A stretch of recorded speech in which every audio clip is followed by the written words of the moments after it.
Hi there, my name is Steve Gerhardt, and as always, this is the Unagi Observer. Thank you so much for stopping by and watching the video. This is a labor of love, so I'm very glad that you're here. And this week, we're going to do a little bit different. Today is going to be a manga day. So we're going to take a look at 3 manga. One just really briefly, because I've talked about it before, but I just want to mention it again.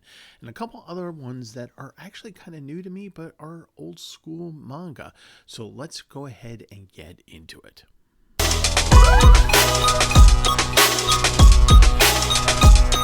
All right, so the first manga we're going to talk about, and I'm only going to touch on it briefly because I've talked about the franchise over and over again for years now. It is Ghost in the Shell, but I just wanted to bring it up for a couple reasons. So yes, I'm going to talk about the very first volume that was put together after it did a run in. Let's see if I can pronounce it. My Japanese is usually horrible. Young Magazine Zokon Karzokuban, and it ran from 1989 to 1990, and then they just put all the stories together into one volume. Masamune did do 2 follow-up mangas to the first one, but this is really kind of what I want to show you guys. Yeah, there you go. I know I've shown this before, and it's beautiful art. And just some of the stuff that you see in here is just really amazing. I don't know if you can see that very well. Hopefully it's not blurred up for you. The thing about this is that this is kind of his version of the major, who is not as standoffish and not as cold, I guess, as you would see in the anime, and a little bit more impetuous, and it has a little bit more of a I wouldn't call it adversarial, but definitely the upstart portion of her and the head and the chief of Section 9. So this is definitely cyberpunk, obviously. The thing about this one, the story I tell about this very particular copy is that I got it at a library sale, thinking I was getting the English version. I didn't. It's all in Japanese. So I had to get one that was translated. But anyway, so this is kind of nice. And the reason why I'm bringing it up, is because in July we're going to be getting the reboot of Ghost in a Shell, and the art style is actually very much similar to this, and the story, the plot line, and I believe it's the puppeteer, if I remember correctly, is going to roughly be the same thing as it was in the manga. So I just wanted to bring up the manga and just say, hey, this thing is out there. So if you want to read it before the anime comes out, if you read the 1 volume, it's just the 1 volume, and that should set you up in terms of plot for the anime, I believe. So yeah, of course, Ghost in the Shell. Love Ghost in the Shell. It's very talky. The manga is a little bit more actiony than the show is, but I do love me some Ghost in the Shell. And but yeah, so there you go. Ghost in the Shell. Get the manga. It's also one of the things that is kind of fun about this is that it's taking place in Newport City, whereas I believe most of the franchise takes place in Tokyo and other cities in Japan. I think in the first movie it does take place in Newport City. I'm not 100% sure on that. I have to go back and look at it. But anyway, yes. Good stuff. Good stuff.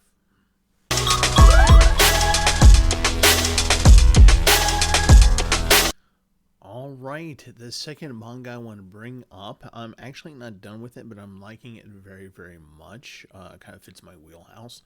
And it is called Lady Snowblood. Can you guys see that? Hopefully you can see that. So this one was picked up by the pretty lady who gives me food. She happened to be at the library, the Enoch Pratt Free Library. Support your local libraries. And she happened to see this, and she kind of looked at the back, and she recognized a couple names. And she recognized Kazuo Kuoke. I think that's how you spell it, or say it. And he is the one that is responsible for Lone Wolf and Cub and Crying Freeman, I believe. And so she had actually seen the first live action movie of Lone Wolf and Cub, and really liked it. So she was like, "Oh, maybe Steve will like this." So she got this for me to read, and I am very much enjoying this. So let's go ahead and talk about some of the particulars here. Let me get my readers on, and we'll take a look at it. So yes, Kazue Koike. Sorry if I mispronounced that. Originally published by Shueisha. This is the Dark Horse print of it. The imprint was Playboy Zokan, so that's kind of a more of an adult kind of manga thing, Gekikan almost. The original run was from February 1972 to March 1973. There are 4 volumes in English at this point, but I think there's a lot more. This is something of a franchise. It's got a video game to it. There is a 1973 movie, which I have seen, and it is very violent and very bloody, and is of this name, Lady Snowblood. So, what is the plot of this? So, the plot of this is that this is a female, basically, assassin, and this is in sort of the towards the end of the Meiji period, right towards almost towards the beginning of the Taisho era, and set kind of more or less in Edo, Japan, and Tokyo, as it would later be called. This is your stereotypical 70s kind of artwork. Let me find a good page for this that does not show nudity, because there is a lot of that going on here. So let me see if I can find something here just to give you an idea. No, we're definitely not showing that. That was very phallic. Anyway, so you get kind of this kind of artwork going on. She, like I said, is an assassin. She doesn't have that much dialogue in all of this. It's very limited, and she accepts jobs, and she does the thing, and she not only uses her ability to wield blades and things like of that nature, but she also uses intelligence. She manages to bring down an entire crime group just by painting stuff on the sides of carriages. All right, so that's an interesting story. So the whole premise of this story is that this woman, her mother, was in jail for I think murder, and so she was in a women's prison, and of course the guards were being guards, and got her pregnant. One of them got her pregnant, and he was part of a criminal group of about 4 or 5 men who framed her for the murder of, I think, what was supposed to be her husband, and or what was her fiance, a teacher. And so when the child is born in prison, it's Lady Snowblood, and she is basically the mother before she dies from childbirth. Basically, just says to the other women, just going, if you make it out, and just make sure she gets out, if you could tell her what had happened, and so that she can carry the grudge on for me. So she is supposed to be spending her life going after the 4 or 5 men that not only framed her for murder, but did bad, awful things to her mother. And we'll just leave it that way. And so the stories are basically kind of like, okay, each story is its own like little hit, if you will. But there's the overarching plot where she's using these hits kind of just to gain evidence about where these guys might be. And so she's kind of tracking them down one by one. So this is kind of a long form story. It's very bloody. This does have a parental advisory on it. The movie, like I said, was very, very gory and a lot of nudity. And there's a lot of nudity in this. But it's an interesting, more adult-themed novel. Definitely not for the kiddos, but a good story, I think. Just, as long as you can handle the violence, then you should be okay. People get unalived in this. So, would I say that you need to read it? I don't think this is one of those things where you would for this particular author. I don't think you need to read Lady Snowblood to get a sense of him. I think if you read Lone Wolf and Cub, you get the idea, the Gegagon. But if you are wanting something that's different, set in an interesting time period, but it is going to be violent, and you're okay with that, yeah, give it a go. See what you think. It is very much a grudge story, so there's not a whole lot of inner meaning to this. It's just a almost pulp kind of adventure. So there you go. If you treat it like that, if you treat it like a pulp fiction kind of thing, and but set in that era in Japan, then if you can do that, then I think you'll enjoy it. But if that's not your cup of tea, don't bother. Yeah, because yeah, it goes places.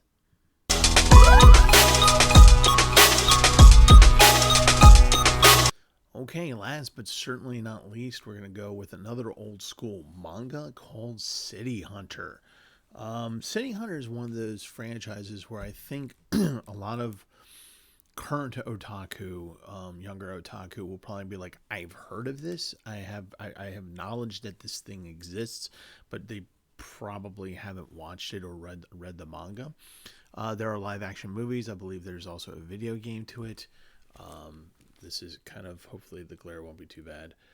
It is. It doesn't look like he's a murderer, does it? It doesn't look like he's an assassin, a sweeper as they call it. But that's exactly what that is, and yeah. So it's a anime that came out in the '80s. Let's take a look at some of the particulars here. City Hunter is considered like a detective action, somewhat comedy kind of thing going on. The writer is Tsukasa Hojo. He's done Cat's Eye and Angel Hearts. So there you go. The imprint was Jump Comics, published by Shueisha again. It was in Weekly Shonen Jump. Ran from February 1985 to December 1991. There are 35 volumes, so this is long form running.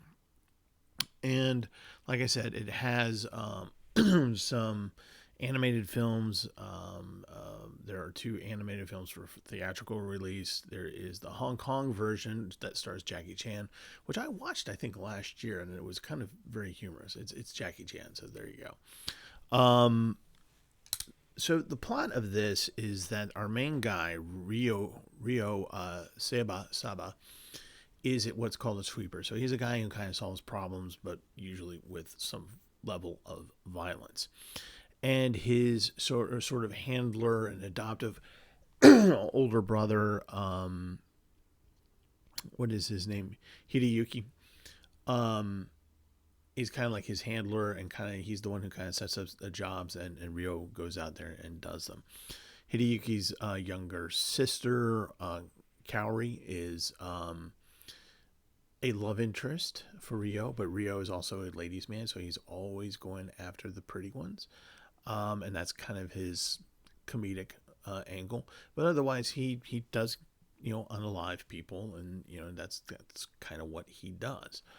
And there is an overarching sort of plot about Hideyuki gets unalived at one point. That's not a spoiler; it just happens. And so in amongst his various hits, again, like Lady Snowblood, he's kind of piecing together how to get revenge for that, and to protect Kaori, his adoptive older brother's little sister and love interest. This is pretty much kind of adult shonen. There's violence, there's a little bit of nudity, not a whole lot. But there's a comedy aspect to this, particularly with his weakness with women, and he turns into a kind of a goofball ladies' man kind of thing going on. And you can see why people really bought into this and why it's at 35 volumes.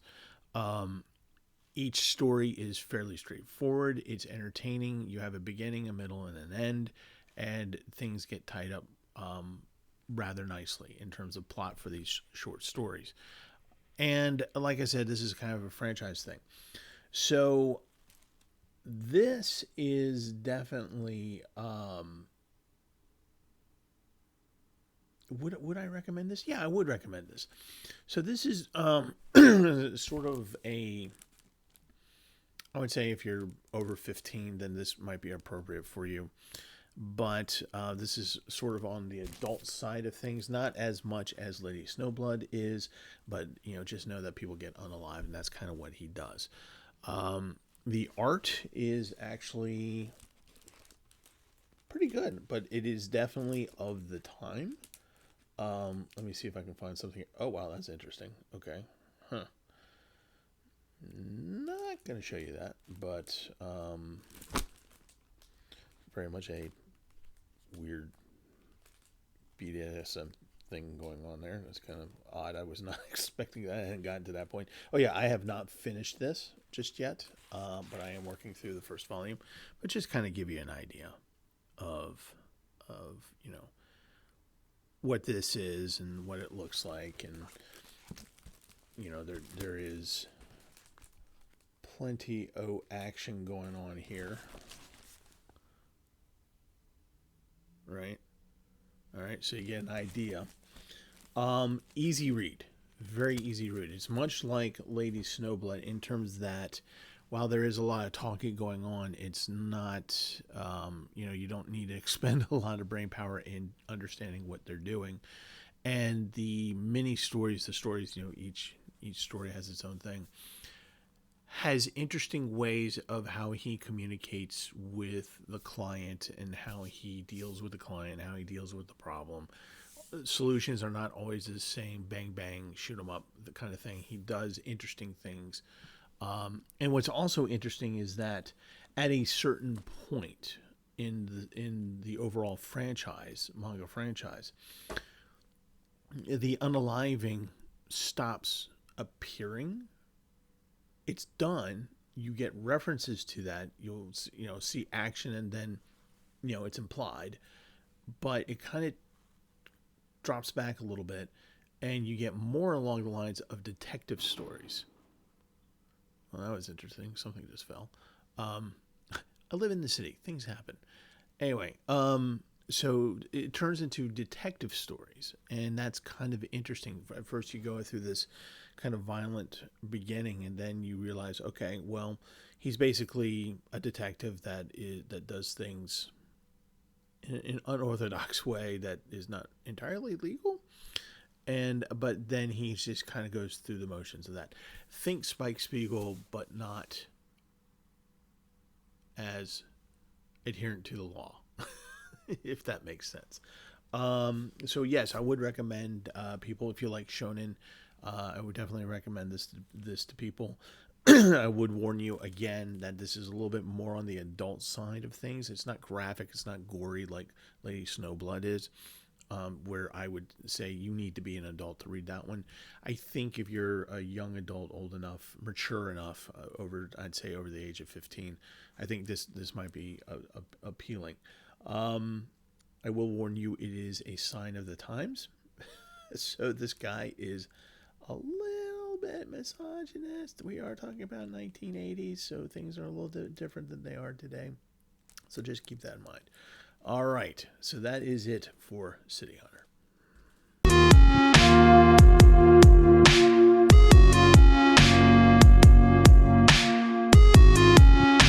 All right, that is it for this week. I hope you checked some of these manga out, whether it's the Ghost in the Shell. Hopefully you get the English version and not the Japanese version as I have, but give it a go. It's very interesting, visually stunning.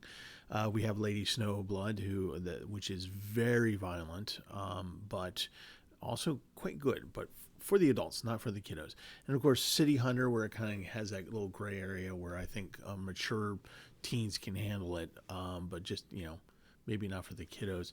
And it's a fun little romp. So yeah, give those a go. And if you happen to have some opinions on them, keep it clean, no trolling. Let me know down below if you like.